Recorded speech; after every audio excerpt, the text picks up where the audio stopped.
VK Mishra present. हमारे channel पर बने रहने के लिए हमारे चैनल को लाल बटन दबा करके सब्सक्राइब करें और साथ में बेल आइकन घंटी दबाएं। जय श्री राधे कृष्ण। आप सभी का हमारे YouTube चैनल पे बहुत बहुत स्वागत है। आइए आज सुनते हैं श्रावण मास में पड़ने वाली एकादशी, पवित्रा एकादशी, जिसे कि पुत्रदा एकादशी के भी नाम से जाना जाता है। तो आइए सुनते हैं पवित्रा एकादशी की कथा। जो भी जातक सच्ची श्रद्धा के साथ पुत्रदा एकादशी या पवित्रा एकादशी का व्रत करते हैं या कथा श्रवण करते हैं, भगवान विष्णु और माता लक्ष्मी की कृपा से उन्हें सभी प्रकार के सुख और समृद्धि की प्राप्ति होती है। श्रावण मास का यह बड़ा ही विशेष महत्व माना गया है। श्रावण मास में भगवान शिव का पूजन किया जाता है। वहीं पे श्रावण माह के शुक्ल पक्ष में एकादशी तिथि के दिन भगवान विष्णु का पूजन किया जाता है। भगवान विष्णु इस समय क्षीर सागर में योग निद्रा में रहते हैं और भगवान का जो भी पूजन करते हैं, भगवान की कृपा से उन्हें सभी प्रकार के सुख और समृद्धि की प्राप्ति होती है। एकादशी का व्रत सभी प्रकार के पापों को नष्ट करने वाला होता है तथा सभी प्रकार के सुखों को प्रदान करने वाला होता है। पवित्रा एकादशी का व्रत, इस व्रत को करने से मनुष्य को पुत्र की प्राप्ति होती है, इसीलिए इसे पुत्रदा एकादशी के नाम से भी जाना जाता है। एकादशी का व्रत हर माह के कृष्ण पक्ष और शुक्ल पक्ष की एकादशी तिथि के दिन एकादशी का व्रत किया जाता है। हर व्रत का अपना अपना विशेष महत्व होता है। पवित्रा एकादशी का व्रत 18 अगस्त 2021 दिन बुधवार को किया जा रहा है। तो आइए सुनते हैं पवित्रा एकादशी की कथा। तो बोलिए प्रेम से भगवान विष्णु की जय, माता लक्ष्मी की जय। बहुत समय पहले की बात है कि द्वापर युग के आरंभ में ही महिष्मति नाम की एक नगरी थी। उस नगरी में महाजीत नाम का एक राजा राज्य किया करता था। वह पुत्रहीन था, इसलिए वह सदा दुखी रहता था। उसे वह राज्य, सुख और वैभव सभी कुछ बड़ा ही कष्टदायक प्रतीत हो रहा था, क्योंकि पुत्र के बिना मनुष्य को इस लोक और परलोक दोनों में सुख प्राप्त नहीं होता। राजा ने पुत्र प्राप्ति के बहुत सारे उपाय किए, किंतु उसका हर उपाय निष्फल रहा। जैसे जैसे राजा महाजीत वृद्धावस्था की ओर बढ़ने लगे, वैसे वैसे उनकी चिंता भी बढ़ती जा रही थी। एक दिन राजा ने अपनी सभा को संबोधित करके कहा, न तो मैंने अपने जीवन में कोई पाप किया है और न ही अन्याय पूर्वक प्रजा से धन एकत्रित किया है, न ही कभी प्रजा को कष्ट दिया है और न कभी देवता और ब्राह्मणों का निरादर किया है। मैंने प्रजा का सदैव अपने पुत्र की भांति पालन किया है, कभी किसी से ईर्ष्या का भाव नहीं रखा, सभी को एक समान समझा है। मेरे राज्य में कानून भी ऐसे नहीं है जो कि प्रजा में अनावश्यक डर उत्पन्न कर सके। इस प्रकार धर्मयुक्त राज्य करने पर भी मैं इस समय अत्यंत कष्ट में हूँ। इसका क्या कारण है, मेरी समझ में कुछ नहीं आ रहा है। आप इस पर विचार करें कि इसका क्या कारण है और क्या इस जीवन में मैं इस कष्ट से मुक्त हो पाऊंगा। राजा के इस कष्ट के निवारण के लिए मंत्री आदि वन को गए, ताकि वहां जाकर किसी ऋषि मुनि को राजा का दुख बताकर कोई समाधान पा सके। वन में जाकर उन्होंने श्रेष्ठ ऋषि मुनियों के दर्शन किए। उस वन में वयोवृद्ध और धर्म की ज्ञाता महर्षि लोमस ऋषि रहते थे। वे सभी जन महर्षि लोमस के पास गए। उन सब ने महर्षि लोमस को दंडवत प्रणाम किया और उनके सम्मुख बैठ गए। महर्षि के दर्शन से सभी को बड़ी प्रसन्नता हुई और सबने महर्षि लोमस से प्रार्थना की कि हे देव, हमारे अहोभाग्य है कि हमें आपके दर्शनों का सौभाग्य प्राप्त हुआ है। मंत्री की बात सुनकर लोमस ऋषि ने कहा कि हे मंत्रीवर, आप लोगों की विनम्रता और सद्व्यवहार से मैं अति प्रसन्न हूँ। आप मुझसे अपने आने का कारण और प्रयोजन कहे, मैं आपके कार्य को अपने सामर्थ्य के अनुसार अवश्य ही करूँगा, क्योंकि हमारा शरीर ही परोपकार के लिए बना है। लोमस ऋषि के ऐसे मृदु वचनों को सुनकर मंत्री ने कहा कि हे ऋषिवर, आप हमारी सभी बातों को जानने में ब्रह्मा से भी ज्यादा समर्थ हैं, अतः आप हमारे संदेह को दूर करें। महिष्मति नामक नगरी के हमारे महाराज महाजीत बड़े ही धर्मात्मा व प्रजावत्सल हैं। वह प्रजा का पुत्र की तरह धर्मानुसार पालन करते हैं, किंतु फिर भी वे पुत्रहीन हैं, उनके पास कोई उनका पुत्र नहीं है। महामुनि, इससे वह अत्यंत दुखी रहते हैं। हम लोग उनकी प्रजा हैं, हम भी उनके दुख से दुखी रहते हैं, क्योंकि प्रजा का यह कर्तव्य है कि राजा के सुख में सुख माने और दुख में दुख माने। हमें उनके पुत्रहीन होने का अभी तक कारण का ज्ञात नहीं हो पाया है, इसलिए हम आपके पास आए हैं। अब आपके दर्शन करके हमको पूर्ण विश्वास हुआ कि हमारा दुख अवश्य ही दूर हो जाएगा, क्योंकि महान पुरुषों के दर्शन मात्र से ही प्रत्येक कार्य की सिद्धि हो जाती है। अतः आप हमें बताने की कृपा करें कि किस विधान से हमारे महाराज पुत्रवान हो सकते हैं। हे ऋषिवर, यह आपका हम पर हमारे राज्य के प्रति बड़ा ही आपका उपकार होगा। ऐसी करुणा प्रार्थना सुनकर लोमस ऋषि ने नेत्र बंद करके राजा के पूर्व जन्मों पर विचार करने लगे।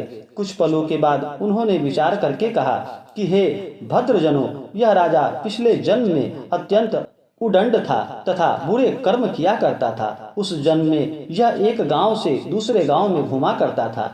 एक बार ज्येष्ठ माह के शुक्ल पक्ष की एकादशी के दिन की बात है। यह 2 दिन से भूखा था। दोपहर के समय एक जलाशय पर जल पीने गया।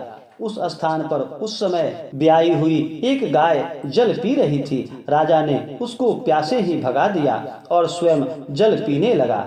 हे श्रेष्ठ पुरुषों, इसलिए राजा को यह कष्ट भोगना पड़ रहा है। एकादशी के दिन भूखा रहने का फल यह हुआ कि इस जन्म में राजा है और प्यासी गाय को जलाशय से भगाने के कारण पुत्रहीन हुआ। यह जान सभी सभासद प्रार्थना करने लगे कि हे ऋषिवर, शास्त्रों में लिखा है कि पुण्य से पाप नष्ट हो जाते हैं, अतः आप कृपा करके हमें कोई ऐसा उपाय बताइए जिससे हमारे राजा के पूर्व जन्म के पाप नष्ट हो जाए और उन्हें पुत्र रत्न की प्राप्ति हो।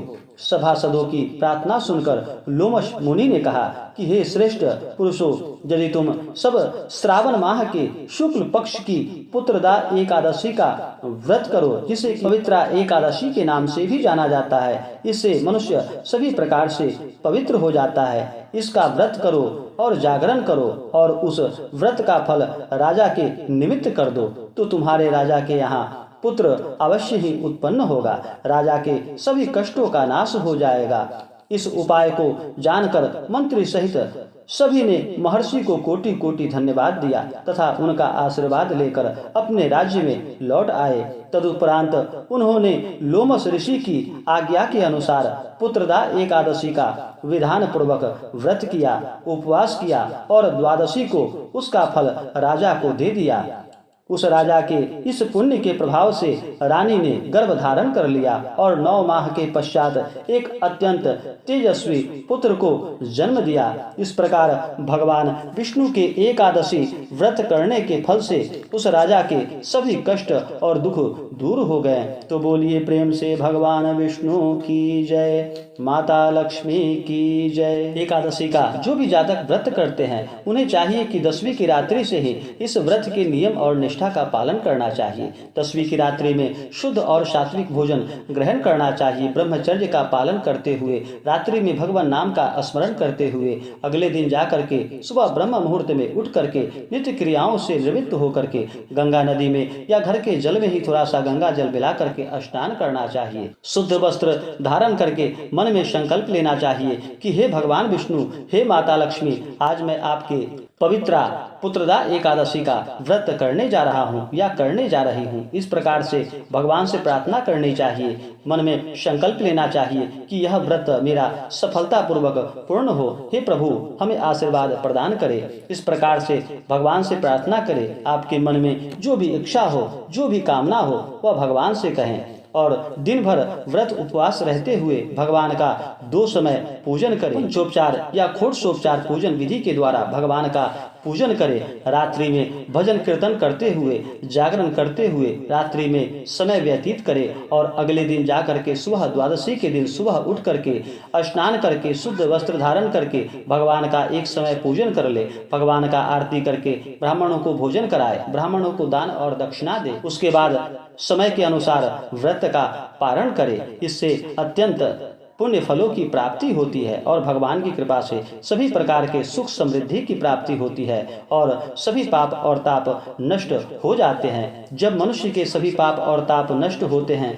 तभी जाकर के उन्हें सभी प्रकार के सुख और समृद्धि की प्राप्ति होती है। तो आइए जानते हैं श्रावण माह के शुक्ल पक्ष पवित्रा पुत्रदा एकादशी के शुभ मुहूर्त के बारे में। इस बार श्रावण पवित्रा पुत्रदा एकादशी का व्रत 18 अगस्त 2021 दिन बुधवार को किया जाएगा। एकादशी तिथि प्रारंभ समय 18 अगस्त 2021 दिन बुधवार सुबह 3:30 और एकादशी तिथि की समाप्ति होगी 18 अगस्त 2021 दिन गुरुवार को रात्रि 1:06 पे, यानी कि 19 तारीख को सुबह में ही एकादशी तिथि समाप्त होगी और व्रत का पारण 19 अगस्त 2021 दिन गुरुवार को सुबह 6:32 से लेकर के सुबह 8:29 तक इस व्रत का पारण किया जाएगा। पवित्रा पुत्रदा एकादशी व्रत का पारण दुर्वा दलेन पारणम, दुर्वा के दल से इस व्रत का पारण किया जाएगा। अगर यह संभव ना हो तो तुलसी पत्र से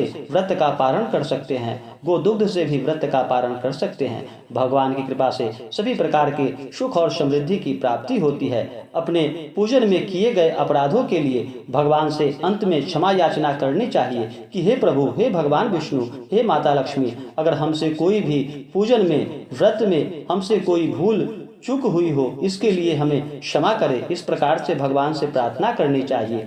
इस दिन दान पुण्यों का कार्य करना चाहिए। अगर कोई घर पे याचक आए उसे खाली हाथ नहीं भेजना चाहिए। इस दिन अपने से बड़ों का सम्मान करना चाहिए। किसी के प्रति अपने मन में ईर्ष्या या द्वेष का भाव नहीं लाना चाहिए। सदा ही धर्म कर्म का कार्य करना चाहिए। सदा ही महिलाओं का सम्मान करना चाहिए। इससे लाभ की प्राप्ति होती है। तो आशा करता हूँ कि यह जानकारी आपको अच्छा लगा हो। ऐसे ही ज्ञानवर्धक जानकारियाँ प्राप्त करने के लिए हमारे इस चैनल को लाल बटन दबा करके सब्सक्राइब करें, साथ में बेल आइकन घंटी दबाएं ताकि मेरे वीडियो का नोटिफिकेशन आपके पास सबसे पहले पहुंचे। वीडियो को लाइक और अपने मित्रों में शेयर करें। जय श्री राधे कृष्ण। धन्यवाद।